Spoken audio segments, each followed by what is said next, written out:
Olá, seja muito bem-vindo ou bem-vinda a mais um vídeo da série Paula Responde do canal Parentalidade no Divã. Esse é o primeiro vídeo do ano de 2021 e hoje eu vou responder uma pergunta da Márcia do Rio de Janeiro. Fica aí comigo.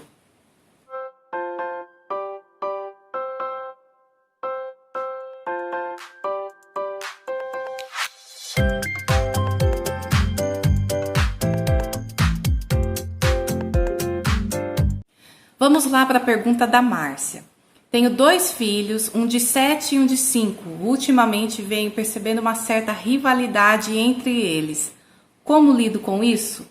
Márcia, primeiramente quero te agradecer pela pergunta e te dizer que ela é muito pertinente, ou seja, a rivalidade entre irmãos é muito comum e muitas vezes acaba se estendendo lá para a vida adulta. Quando estão atendendo uma situação de briga por divisão de herança, os psicanalistas dizem assim que, na verdade, os irmãos adultos ali não estão brigando pelos bens em si, mas sim estão brigando pelos brinquedos lá da infância de maneira inconsciente. Ou seja, se a rivalidade tão comum no período da infância não for trabalhada, digamos assim, esses adultos acabarão repetindo a disputa de maneira automática e sem se dar conta, como faziam quando eram crianças. Durante o período em que eu fui conselheira tutelar, eu atendi muitos casos de rivalidade entre irmãos. Na verdade, os pais vinham com as queixas bem parecidas, dizendo mais ou menos assim: meu filho mais velho está terrível, não me obedece, está agressivo e muito teimoso. E a primeira pergunta que eu fazia era: tem bebê na casa? Ou seja, pela experiência eu fui percebendo esse padrão de comportamento. Bebê novo, teimosia nova. Era interessante que no desenrolar da conversa, os próprios pais acabavam dizendo assim: precisamos dar mais atenção ao filho mais velho. E eles estavam certos. Por quê? Porque todo mundo precisa sentir que é aceito e importante. O primeiro lugar em que as crianças compreendem essa sensação de aceitação e conexão é no âmbito familiar. Antes de dar as sugestões, quero explicar mais ou menos o que acontece. Alfred Adler, psiquiatra do século XIX, através da observação e experimentação, chegou à conclusão de que o objetivo principal do ser humano é se sentir aceito e importante por meio de um senso de propósito e contribuição. Ele dizia que quando a pessoa não percebe esse senso de aceitação e importância, elas se sentem inferiores e por conta desse sentimento de inferioridade cometem todo tipo de erro, frequentemente identificados como mau comportamento. A psicologia de Adler defende que os comportamentos só podem ser mudados se a pessoa ou a criança modificar suas crenças equivocadas de que ela não é amada ou inferior. Essa linha de pensamento adleriana é totalmente oposta ao pensamento do behaviorismo, que na época defendia que a mudança de comportamento só seria possível através da punição e recompensa. Ao ver os pais cuidando da criança mais nova, a criança mais velha não tem a capacidade reflexiva de pensar assim: nossa, meu irmão é muito indefeso e meus pais precisam ter mais cuidado com ele. Coisas do tipo: a criança é ótima observadora, mas uma péssima intérprete. Se o mais velho não se sentir aceito e não sente que é importante na família por meio da colaboração, é claro que ele irá reagir. Ele pode achar que o bebê ou o mais novo está sendo tratado com mais cuidado porque é melhor do que ele. Além do mais, ele não terá a capacidade de dizer: mãe, pai, estou muito mal por achar que vocês não me amam mais. É claro que ele não vai falar assim. Muitos não conseguem verbalizar a sensação de sofrimento e rejeição. Então, o mínimo que pode acontecer é o mais velho se comportar mal para chamar a atenção. Essa má interpretação não é uma escolha. Isso ocorre por conta da capacidade cerebral. As pesquisas sobre o cérebro mostram que o cérebro das crianças trabalham em um comprimento de onda diferente do cérebro dos adultos. Ondas delta até 2 anos e ondas teta de 2 a 6. Isso significa que elas absorvem muito rapidamente uma enorme quantidade de informações porque precisam aprender a sobreviver para que possam alterar com rapidez seu comportamento e se adaptar às mudanças em seu ambiente. Elas são capazes de perceber o mundo por meio dos sentidos, mas a capacidade reflexiva só estará totalmente desenvolvida aos 20 e tantos anos. Resumindo, uma criança que se comporta mal é uma criança desencorajada que geralmente tem uma crença equivocada de si mesma e que não está se sentindo aceita. Aí você pode me dizer, eu falo que a amo, eu já disse que o mais novo precisa de mais atenção e assim por diante. Mas a questão não é falar.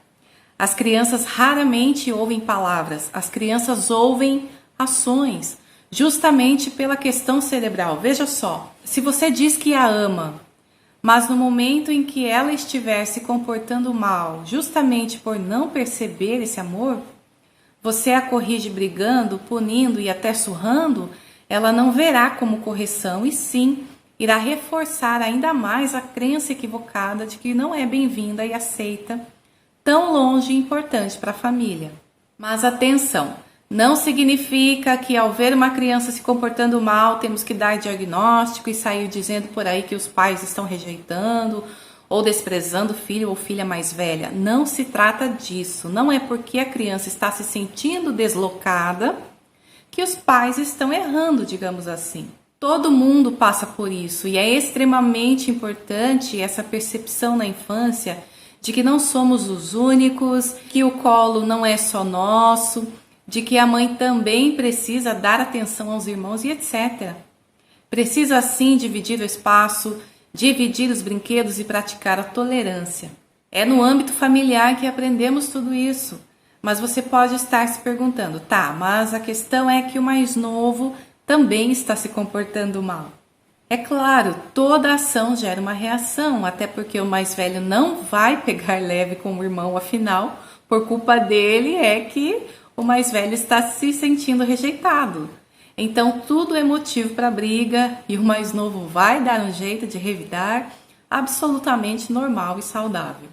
Não tem como impedir que isso aconteça, até porque se a criança crescer sem aprender a lidar com seu narcisismo primário, ela vai ser um adulto infeliz e vai fazer as pessoas em sua volta também serem infelizes. Ela terá dificuldades de se relacionar justamente porque só o jeito dela é o correto, ou só ela presta, ou o outro é totalmente ineficaz e por aí vai. Depois fica um adulto que não suporta ouvir um não da vida. Por ser um processo natural e extremamente importante, é preciso sim saber lidar com a situação.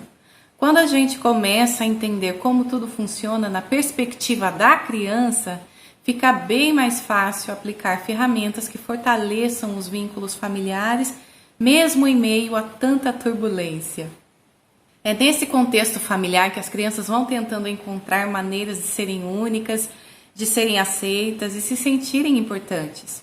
Aí você pode me dizer assim, tá, Paula, mas Adler afirmou isso lá no século XIX, através de observação e experimentação. Será que essa teoria é válida? Ok, então vamos ver o que a neurociência fala sobre isso. Olha só, os cientistas vieram a compreender ao longo das últimas décadas que o cérebro é um órgão social feito para estar em relacionamentos. E olha só que legal, ele tem uma estrutura física que nada mais é do que um conjunto de fiozinhos chamados de neurônios que recebem sinais do ambiente à sua volta, ou seja, recebe sinais do que as pessoas estão fazendo e sentindo para que este cérebro possa ser influenciado. Desta forma, o eu individual descobre significado e felicidade ao se juntar e pertencer a um nós. Estudos sobre felicidade e sabedoria revelam que um fator-chave do bem-estar é dedicar atenção e paixão em benefício de outras pessoas, em vez de focar nas preocupações individuais e separadas. Dito de outra forma, o cérebro é programado para se relacionar e é por meio da família que a criança se sente sentida. E o melhor de tudo é que nós, pais, podemos ajudar nossos filhos a desenvolverem uma visão mental que os permita viver relacionamentos significativos e profundos. Quando o pai ou a mãe repercute, ou seja, reflete as emoções da criança, ela se sente boa. Os sentimentos são frutos da conexão interpessoal entre pais e filhos. São as nossas emoções que moldam nossas experiências internas e pessoais, dando à mente um senso do que tem sentido. Quando a criança compartilha suas emoções, ela aprofunda sua conexão com os outros. O pai e mãe que têm essa habilidade para se comunicar em relação à emoção, ajuda seu filho a desenvolver um senso de vitalidade e empatia tão importante para cultivar relacionamentos sólidos ao longo da vida. Resumindo, quando seu filho ou filha está tendo um ataque de birra vindo do cérebro reptiliano, que é a parte responsável pelo instinto de sobrevivência como luta ou fuga, em vez de você reagir com raiva também, você pode acolher toda aquela emoção para ajudar seu filho a lidar com aquela reação que surge sem que ele queira. Quando sua criança está tendo um ataque de birra, você precisa acalmar a amígdala cerebral dela. Após acalmar, aí sim você redireciona e coloca seus ensinos em ação.